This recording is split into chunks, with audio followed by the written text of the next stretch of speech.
Welcome to the session Conceptualization and Embodiment today. And my name is Krause. I am a professor in Hamburg and head of the Institute of Product Development. And yeah, I like Dubrovnik very much, but this year, okay, we have only the possibility to meet us here in this online format. But I think it's better than nothing. We have 5 presentations. I think you know it. The presentations will be recorded so that we have, after that, the possibility to discuss all 5 papers together. And therefore, I think it's very important that you write down your questions. You have 2 possibilities on paper and say it later on here in the talk, or you write it down in the chat and then we will combine it, I think, in a good way. I will give a short introduction, I think, so for the 5 presentations. And yeah, the first presentation is from Carolin Sturm. She's working at the Karlsruhe Institute of Technology by colleague Albers, I think so, yeah.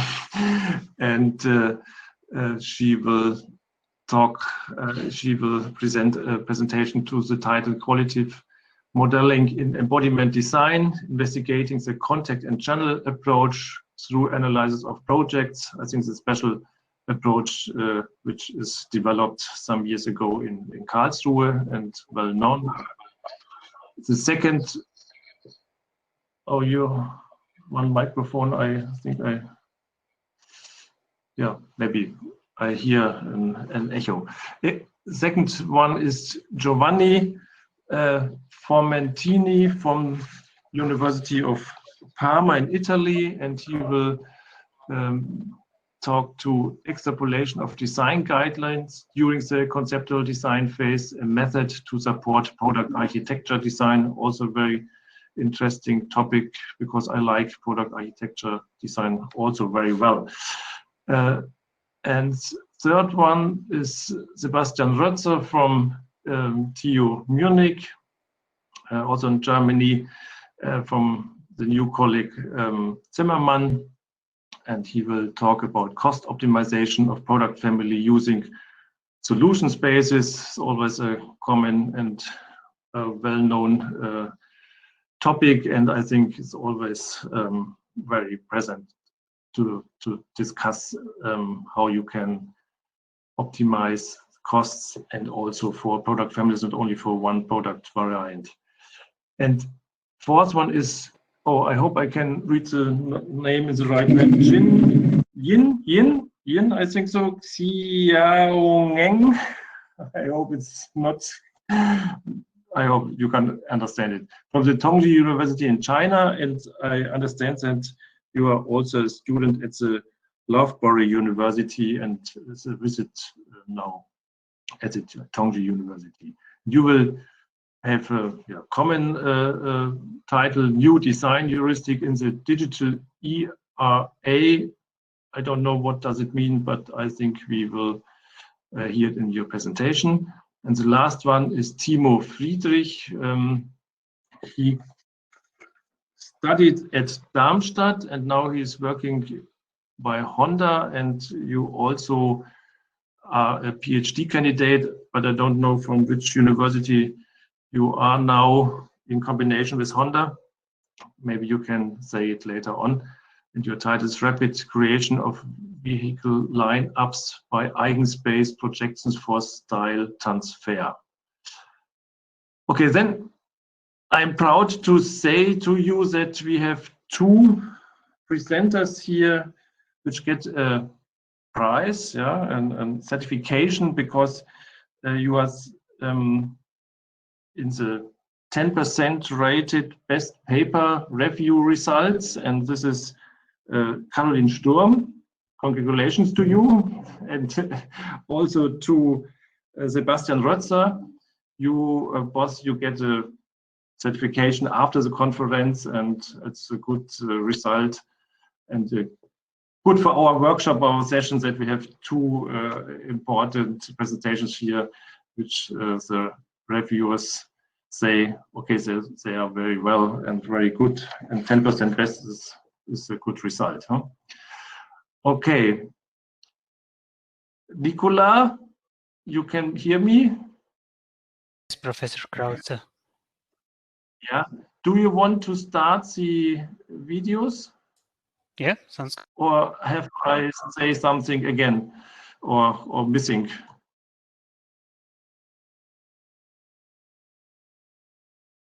No, he starts the presentations now. Hi everyone. Welcome to the presentation of our research project. Let me briefly introduce myself.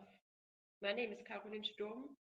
I am a scientific assistant and part of the IPEC Institute of Product Engineering that is part of the Karlsruhe Institute of Technology. I am delighted to be here today to talk to you about qualitative modeling and embodiment design. In this project, our team investigated the contact and channel approach through the analysis of different projects.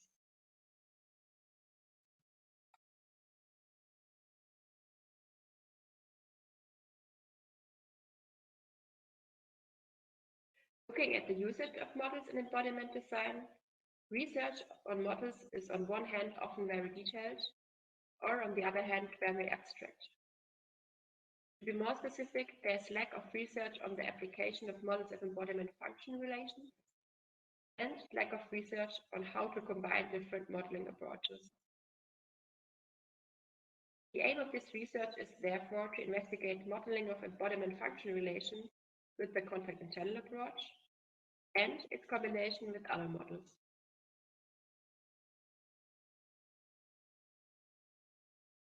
I already talked 2 times about the contact and channel approach that is focus of our study, but I'm not sure that all of you are familiar with it. Let me briefly introduce it to you. The contact and channel approach is a thinking tool for embodiment design. It contains of modeling elements, the key elements, and basic hypotheses. Key elements are working surface pairs, as you can see here at the T, and channel and support structure that connects working surface pairs with each other, and the model is connected to the environment by the connector. In our study, we analyzed 23 projects that were dealing with embodiment function relations with the help of a survey. The survey was divided into different sections. So the situation analysis and problem containment, analysis, model building, verification, validation, and the model usage.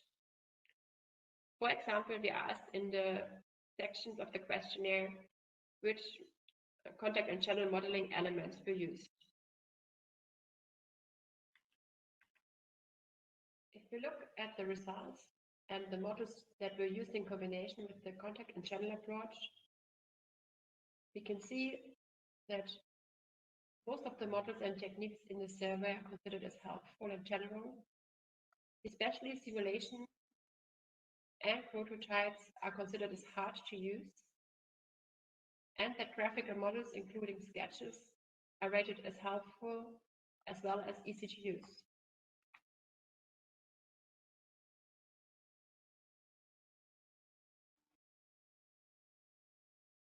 Looking at the advantages and challenges, the working surface pair was rated the most helpful key element. Parameters were least used but rated overall most helpful, and using the channel and support structure is rated more challenging than the other elements. Are often used in combination with other models. Connections to quantitative models, for example, measurements and simulations, are rare.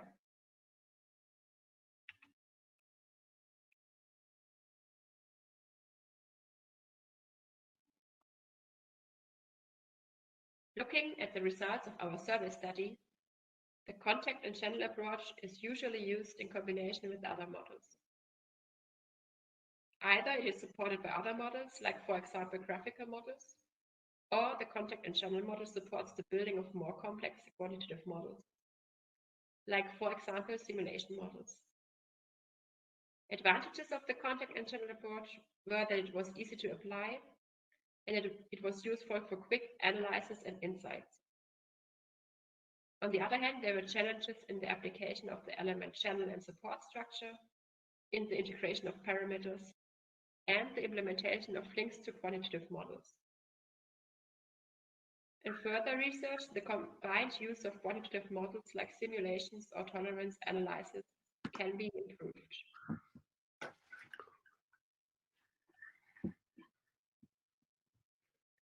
Thank you for your attention.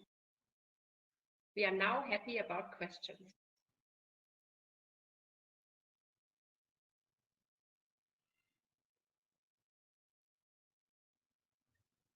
Good afternoon, everybody. I'm Giovanni Formentini, a PhD student from University of Parma. And today I'm going to present to you our paper, Extrapolation of Design Guidelines during the Conceptual Design Phase, a method to support product architecture design. During the presentation, we will see the research context and goal, the state of art, the proposed methodology, case study, and finally, conclusions. The research context is the assembly aspect for large and complex products, such as aircraft. The cost of change for this kind of products is quite high, so assembly problems should be tackled as early as possible. Our goal is to provide a structured methodology that can be applied during the conceptual design phase in order to assess product architecture in terms of assembly complexity and provide design guidelines to reduce the assembly complexity at the early design phase. Currently, in literature, there are design for assembly methodologies in order to improve the product assemblability. These methodologies work well, however, they cannot be applied at the conceptual design phase. Our goal is to fill the gap between design for assembly methodologies and conceptual design, providing a method to obtain design guidelines from preliminary assembly assessment. The methodology we are proposing is composed by 6 steps. The first step is the goal definition. In this step, we need to define which element of the product under study will be analyzed. The second step is the classification of target-related parameters. In this step, we need to define parameters that are affecting the assemblability of the product under study. These parameters are called attributes. In the third step, definition of scoring matrices is necessary to identify positive and negative features related to the attribute derived before and associate a score to each feature. The process must be performed for all attributes. In this way, scoring matrices can be derived and used to obtain homogeneous data to perform mathematical operations. The fourth step is the attributes grouping. In this step, it is necessary to define links among attributes to create domains and levels. A domain is a group of attributes, while a level is a group of domains. Different levels identifies the different information granularity. The fifth step is the criticality assessment, in which, by performing mathematical operations, it is possible to obtain a score from 0 to 1 for all elements. The highest score identifies the most critical element. Finally, the design guidelines extrapolation allows to create design guidelines to help designers through the definition of new product architectures. The derivation of design guidelines is done by navigating the hierarchical structure. The chosen case study is the nose fuselage of an aircraft. The nose fuselage is a very complex system containing several modules and equipment that are required to be installed in a confined area. The goal was to assess interfaces assembly complexity. The derived hierarchical structure is composed by 3 levels, 4 domains, and 19 attributes. Level 1 contains only the interface domain. The level 2 contains 2 domains, ergonomic and assembly domains. Finally, the level 3 contains 1 domain called component domain. The obtained results show that interface 1, 2, 9, and 10 of module P are the most critical. In particular, the ergonomic domain presents the highest score. By navigating the hierarchical structure, 2 design guidelines can be derived. From level 1, to improve interface's ergonomic feature, is necessary to change interface's route whenever possible. From level 2, it is necessary to avoid the installation of the interface 10 in the zone called lower, and to increase the space for the operator to perform the assembly operations. The proposed methodology provides clear understanding of the issue of the product architecture analyzed. Moreover, it helps designers to challenge existing product architecture, and thanks to the hierarchical structure, it allows to consider the assembly aspect at the beginning of the product development process. However, it does not clearly state which modifications should be implemented. Indeed, the solution space remains wide. Moreover, it requires a large amount of data to perform the analysis. Future developments will require the integration of more sophisticated mathematical tools to reduce the solution space, and the automatization of the data collection process. Finally, the derived guidelines will be implemented in a company database to be recalled during the development of new products. Thanks for your attention.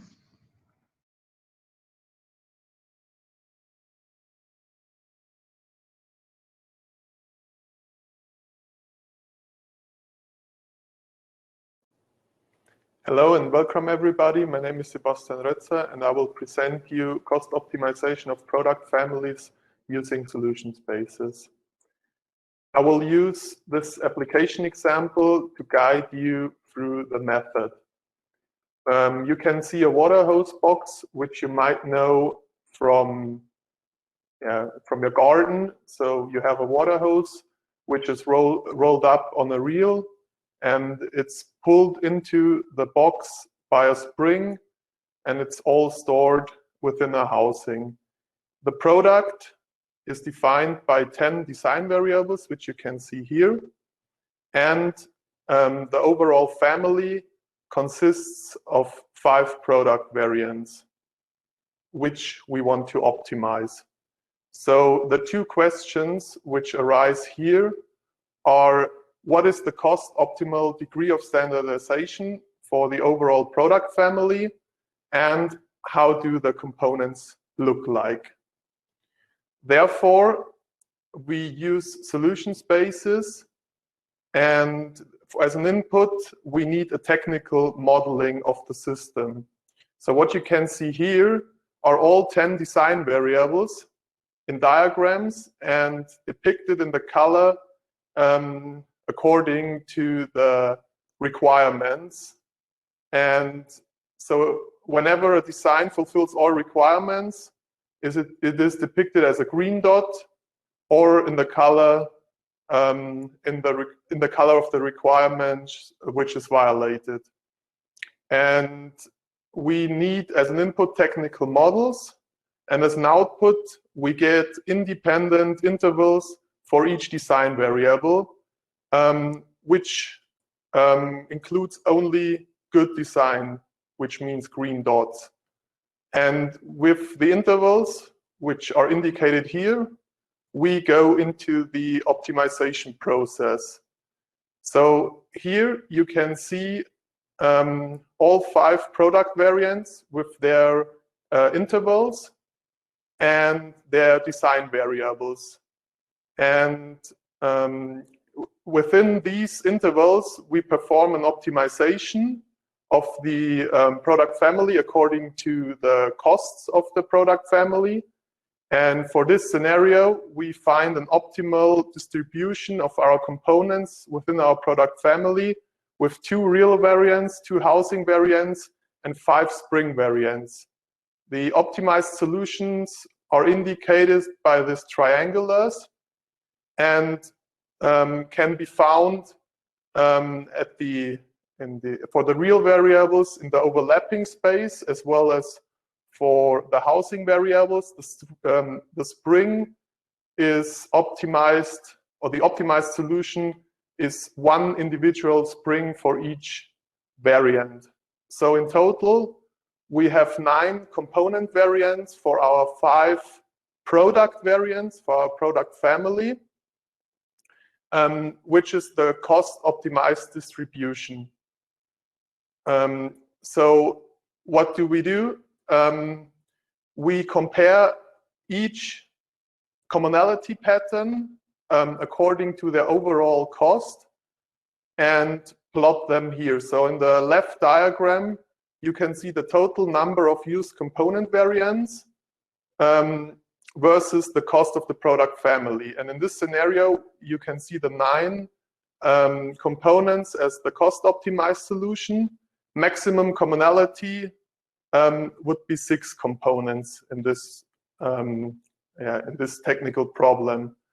As the cost model has a great influence on the results, we performed some scenario analysis with an optimistic cost scenario and a pessimistic cost scenario.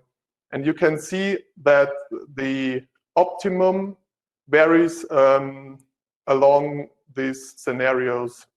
And our cost models include sales volume, economies of scale, production costs, and complexity costs. And so to sum it up, we developed a method that determines rectangular solution spaces for all product variants, which means we only look at good solutions, and then we search for overlaps and optimize them. So thank you very much.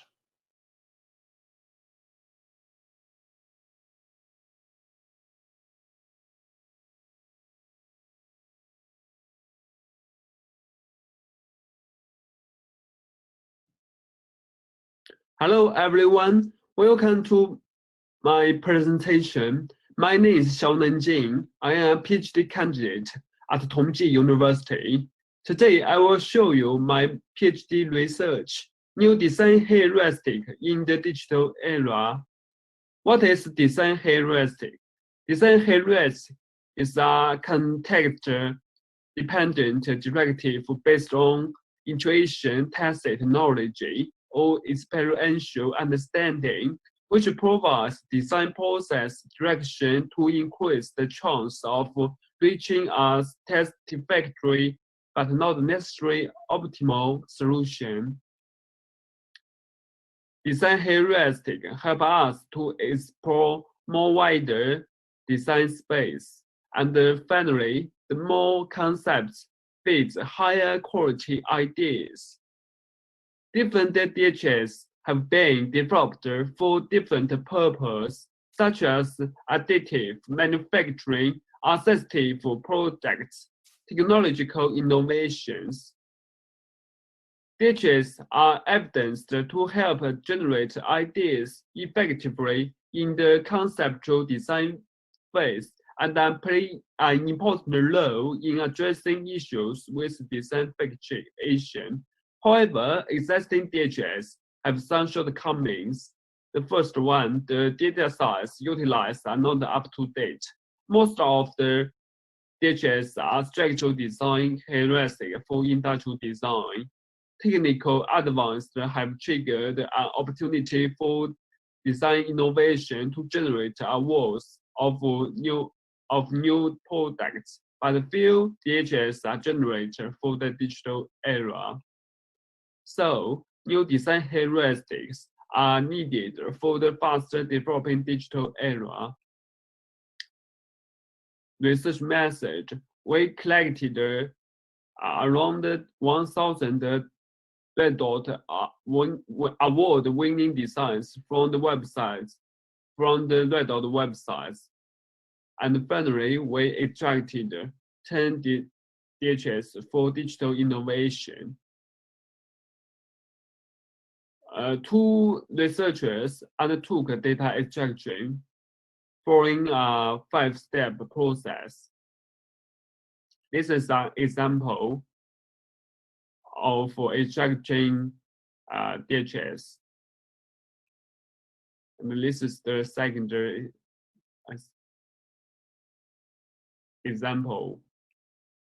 To make the design heuristic easy to understand and easy to remember, we utilized the new design heuristic chain not only in textual descriptions, but also images. In order to test whether our new design heuristic can help designers to generate novel ideas, we did a preliminary evaluation, and the design brief comes from the Sunshine Design Prize. The results are evaluated, employing the evaluation criteria novelty, and the mean novelty value is pretty high. This is the example of concept sketch from 1 volunteers. And this primary evaluation suggests that DHS-10 is effective in supporting conceptual design of surface-based information projects in the early design stage. Our study has suggested the potential of the new design heuristic in supporting quick and diverse concept generation. This is our authors. Thanks for attention. Welcome to ask the questions.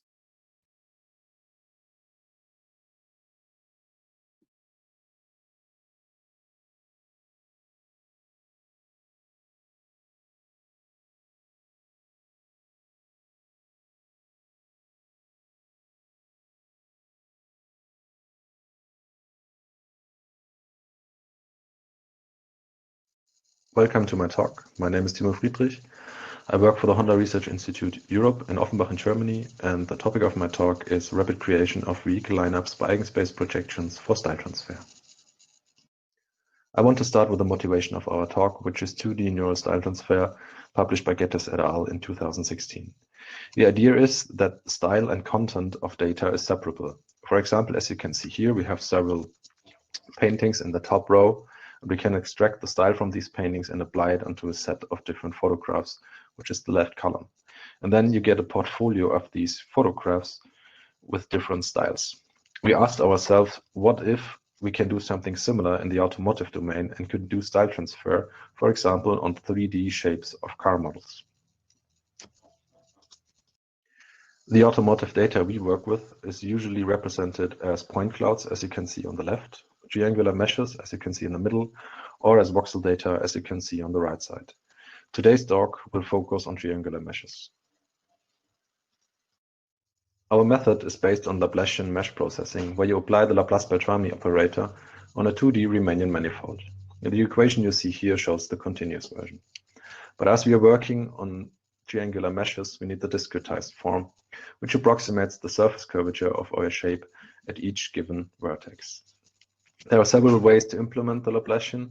The first one we looked at was the combinatorial Laplacian, and the second one was the geometric Laplacian. As we get better results with the geometric Laplacian, all results you can see in the following slides are based on the geometric Laplacian. We can now take the Laplacian matrix L and do an eigenvalue decomposition where we receive the eigenvectors and the eigenvalues. It turns out that the eigenvalues correspond to Fourier coefficients, and we can sort them from low frequency to high frequency. We can then do a transformation into the spectral domain, where we can discard high frequency or low frequency parts of our 3D shapes.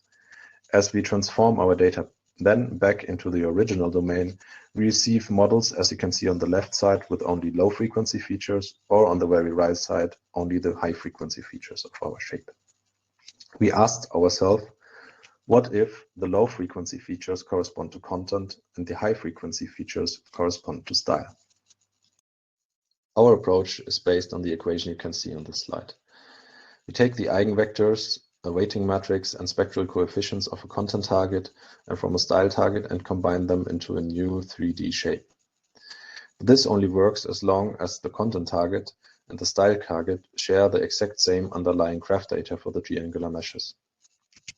Umetani et al. Published a dataset in 2017 which has exactly the properties we need for our approach. Umetani used the dataset to interpolate between automotive shapes with the help of a variational autoencoder. Each model in that dataset has the exact same graph information as all the other models in the dataset. Only the vertex positions of each model differ from model to model. Here you can see the results of our eigendecomposition-based style transfer in comparison to a simple geometric mean approach. For the geometric mean approach, we have taken the mean of the vertex positions of the content and the style target. You can see in our approach that the details of the 3D shapes are crisper in comparison to the geometric mean approach. Secondly, we can also see that we respect the global dimensions of the content target, meaning that our models have the exact same length as the content targets, where the geometric mean models have a length which is exactly in between the content and the style target. And third, we also respect the global shape of the content target, which you can see in the area of the trunk. With our approach, it is now possible to quickly generate stylized portfolios of different car types, as you can see in the two examples here. The model on the very left side was used as the style target. We extracted the style and applied it on top of 5 different car models, starting with a sports car and ending up with a family one. I want to end my talk with the conclusion that eigendecomposition-based style transfer is a fast method to generate product lineups with a shared style. Furthermore, the parameter tuning is easy and mostly intuitive, and also it's not particularly prone to mesh errors like self-intersections.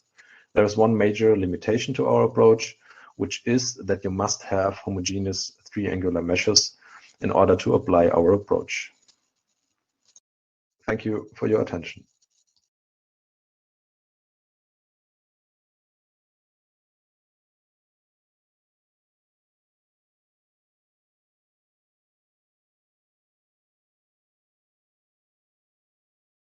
Mr. Krause, your microphone is turned off. Okay, now I think it's working again. Sorry. Okay, thank you for the presenters to see your records. It's quite difficult today, but okay, the duration for the presenters was also very short. So I think we have some questions now in the chat. I think we can start with that. Maybe the question should be explained from this people who writes this question. Lucas Block has first question to Giovanni. Maybe you can also talk to us and explain your question, or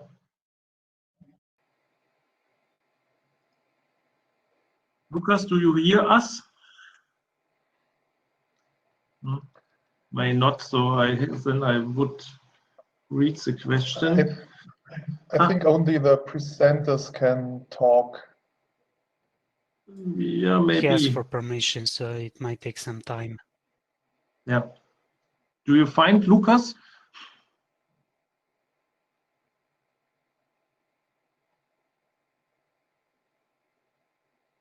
Having technical issues, so maybe. Okay, then I read it. Okay. So now it worked. Thank you very much. My question goes to Giovanni from Formentini. Thank you for your presentation. It was very interesting. But you mentioned that you want to apply it especially in the concept phase, where some things might be quite uncertain because we're in quite an early stage of the development process. And my question is just, how do you cope with this uncertainty, whether something might change that might affect your assembly in the end?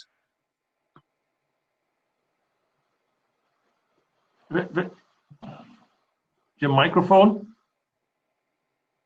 You hear me now? Yeah. Okay, yeah. Great. Thank you for the question. Actually, it's a lifetime question. I mean, like, it's the same thing that I'm asking myself every day when I go to the office and do this stuff. Because actually, as you said, we are working in a really early design phase, that is the conceptual. And as you said, we have a really huge problem on the availability of data and on the quality of this data. But we thought we could use attributes. When we are defining attributes, we are trying to look at those parameters that are affecting the assembly complexity of the product, but that are, let's say, quite sure during the conceptual design phase. So due to the time constraint, I couldn't explain it, let's say, more deeply. But the idea is once you identify attributes that can affect the assembly and that are available in the conceptual design phase, you can start to use the method. So what I can tell you what we did with the company we are working with. We did a lot of brainstorming, really a lot of time spent on this stuff to try to understand, okay, this is an aircraft, this is a conceptual design phase, what can I tackle in the conceptual design phase? And to be honest with you, we are still, when we're working on this stuff, every let's say, months. We are focusing on attributes and we say, are we really sure that we can tackle this stuff in the conceptual phase? If so, okay, let's go on. Otherwise, we get rid of some stuff. And just because, as you said, some of these attributes may have uncertainty, we are also incorporating inside our calculation some stuff to be more prone to make error. So we are willing to make error instead of have, let's say, conservative assessment. So, for example, we are using some mathematical operator that are, for example, the root mean square that gives more weight to the outliner with respect to the mean operator, for example. So let's say there is not a yes or no answer. It's a improving method. We know that that's an issue. We are working on it. But thank you. Thank you very much for the answer. Okay, in addition, Giovanni, I have a question again to you. Airbus is thinking about CFRP fuselages and aluminum fuselages. And this material decision is also has an influence to the product architecture. Should be your method able to support this big decision, especially for A320? I think it's now in discussion. Or maybe it's not now that they don't use CFRP, but I don't know exactly. I'm laughing because your question is actually what we're working on, and that's great because there is I mean, like the big picture is the one you just said. Actually, with the method that I present really quickly, we are assessing just an installation problems of modules and, let's say, equipment. So it's more about and, for example, electrical cables and stuff like that. So it's more inside the product. So if you see the aircraft as a box, we are working inside the box. But actually, we are starting a new project in a few weeks that we are actually willing to tackle the aspect you just said. So we are trying to tackle assembly aspect in the conceptual design phase, looking also at the manufacturing problem and materials and stuff like that. So yeah, we are kind of worried about that, honestly, but we will make it. Okay, Thanks for the question. Very important question for Airbus. What kind of materials they want to use for A320 for the next generation? Huh? It's a hard decision, maybe. Now in the Corona pandemic, it's always more complicated. Okay, I see you have also a second question to your presentation. Then we can go to maybe to other presentations from Soufiane El Fassi. Maybe we can give him the right to talk to us.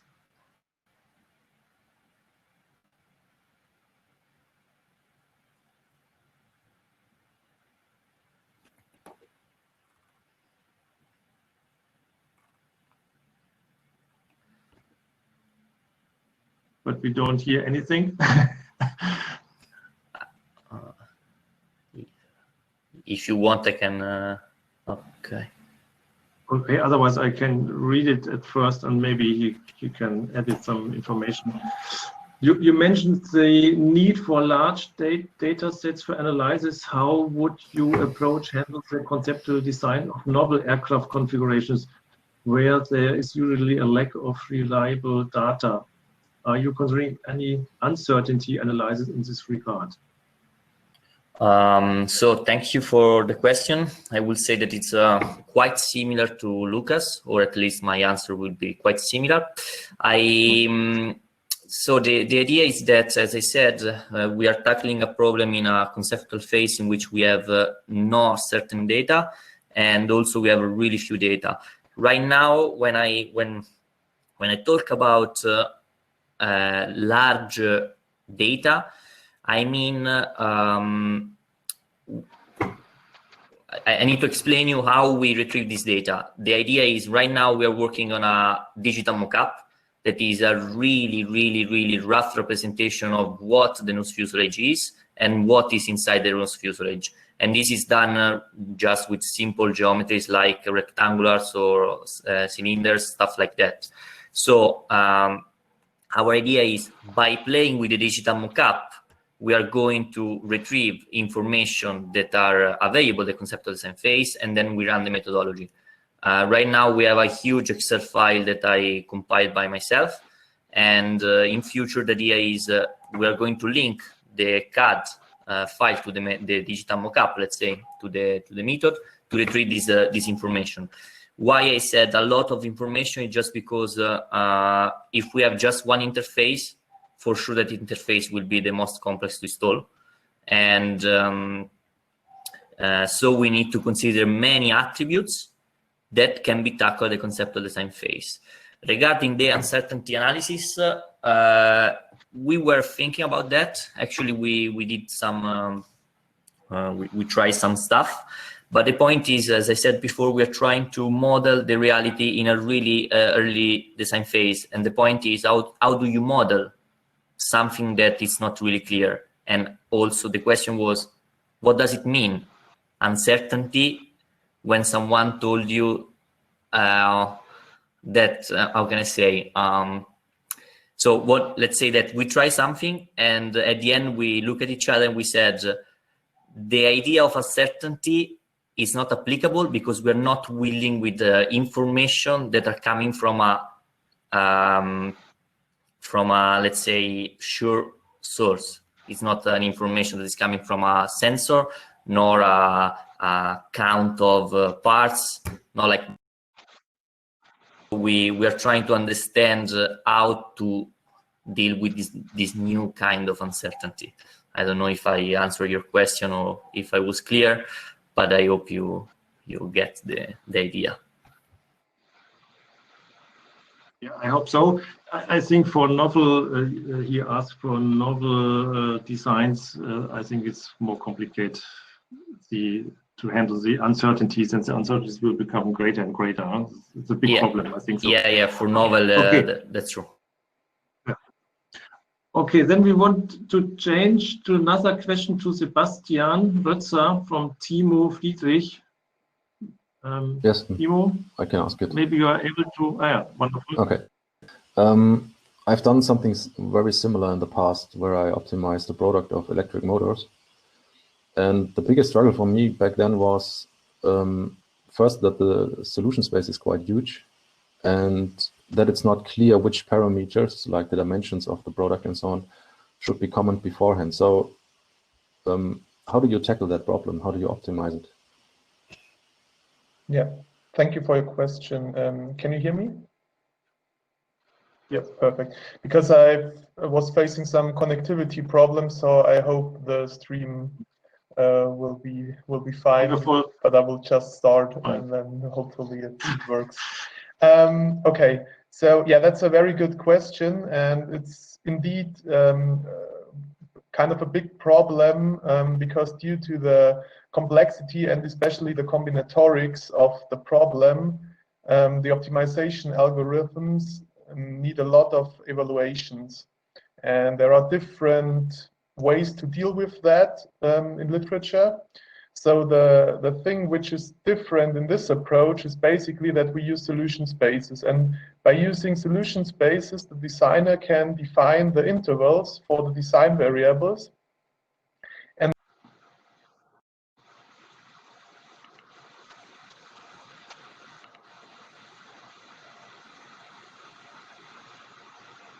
oh, is everybody something hearing now?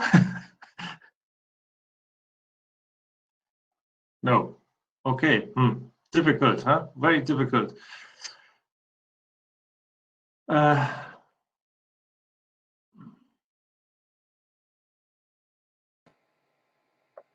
Sebastian, oh yeah, yes. Please start again. Yeah. Start again. We don't hear the last minute. Okay, I'm sorry. Yeah, I don't know because I'm facing some problems here, but okay. Yes. So I don't know what was the last part you've heard. So perhaps the solution spaces. Okay, perfect. Yeah, so by using the solution spaces, we know that the intervals of the design variables only contain good designs, which means all technical requirements are satisfied. And this helps us for the second optimization run. And in the optimization run, we don't check whether the technical requirements are fulfilled anymore. So we don't have any constraint function. And this makes the optimizer very fast. And what we do then, we check each possible commonality pattern. So we don't make any restrictions beforehand. Oh, it's very difficult, huh? Okay. Now we could wait for him, but I think we also have the possibility now to get additional questions here from Christian Weber. Maybe we can hear Christian. Can you talk to us?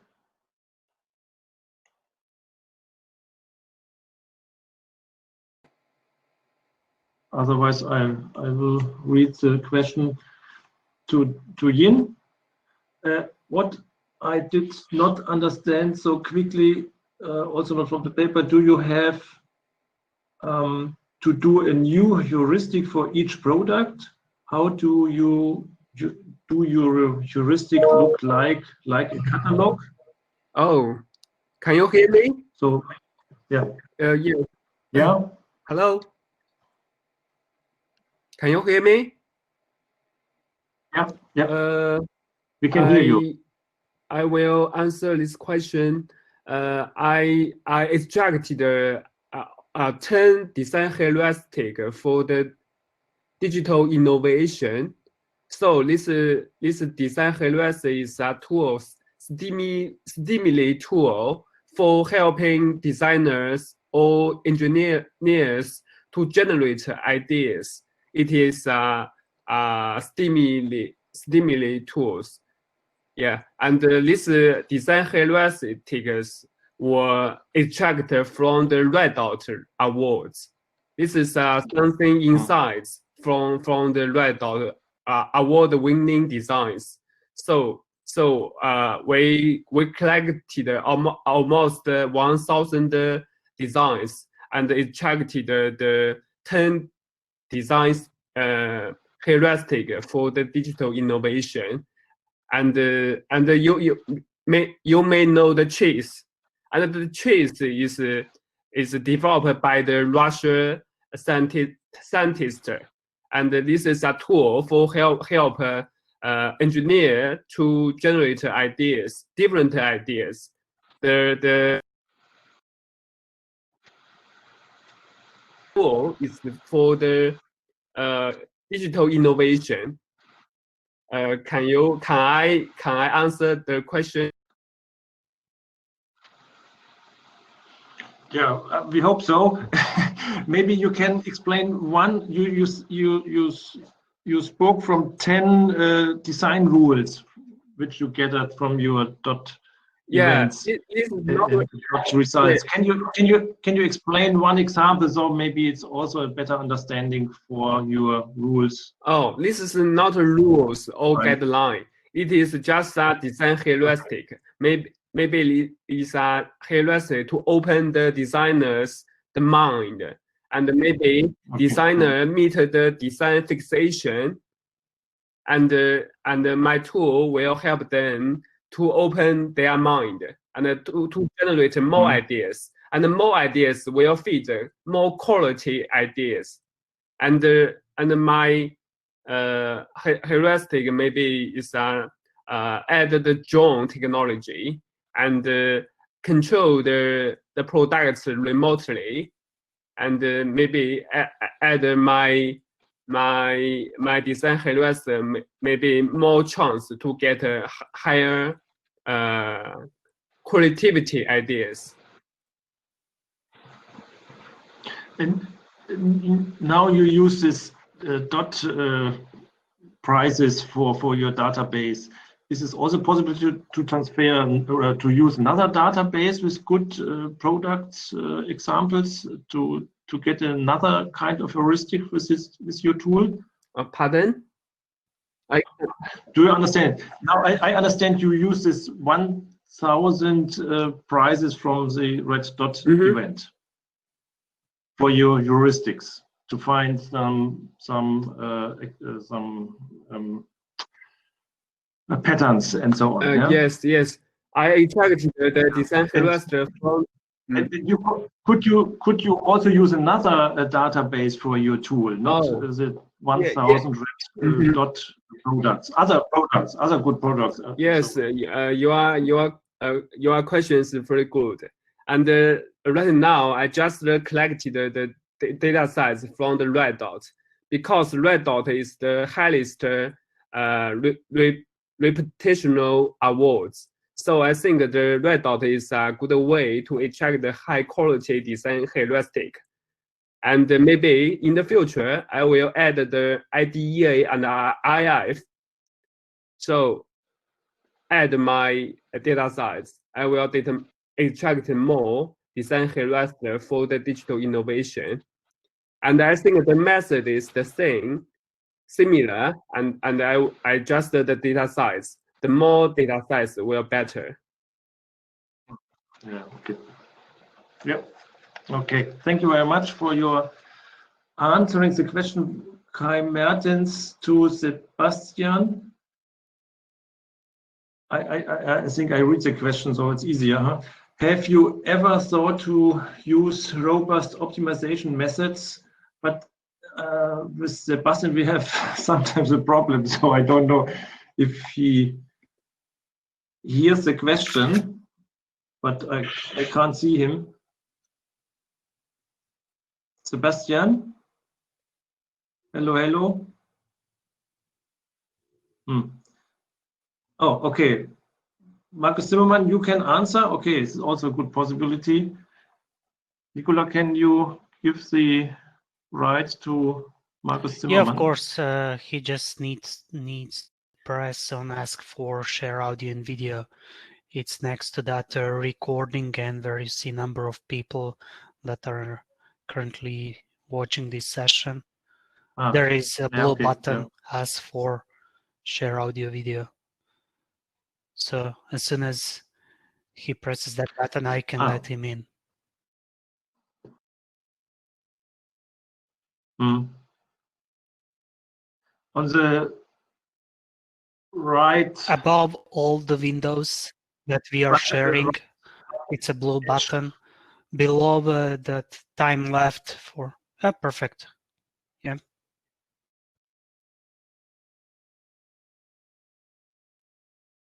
So let's just wait a second. What does perfect mean? Yes. Okay. No. Okay. Can you? Oh, hello everybody. Yeah. Try. Yeah, we can hear you. Okay. Hi. My name is Markus Zimmermann. I'm Sebastian Rötzer's supervisor. So, and I believe I can answer this question. Robust design optimization has one fundamental disadvantage that would prevent its application here. You prescribe the variability of design variables.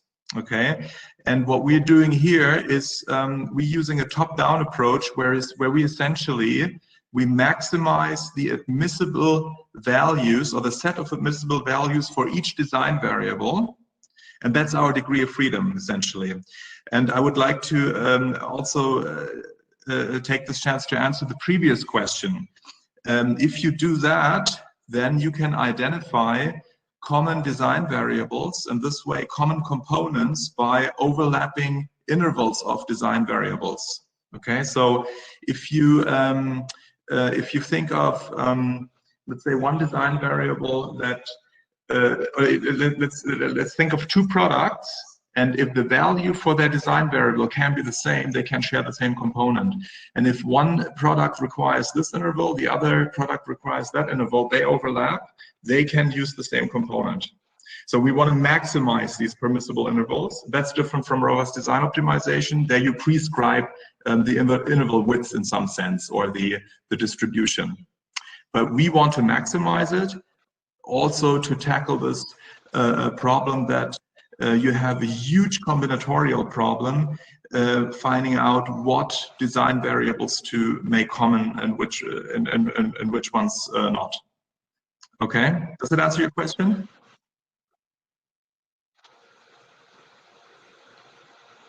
Yeah, he's saying yes, not saying he's moving yes. Okay. Okay, now we have 3 minutes or 4 minutes for a last question, maybe.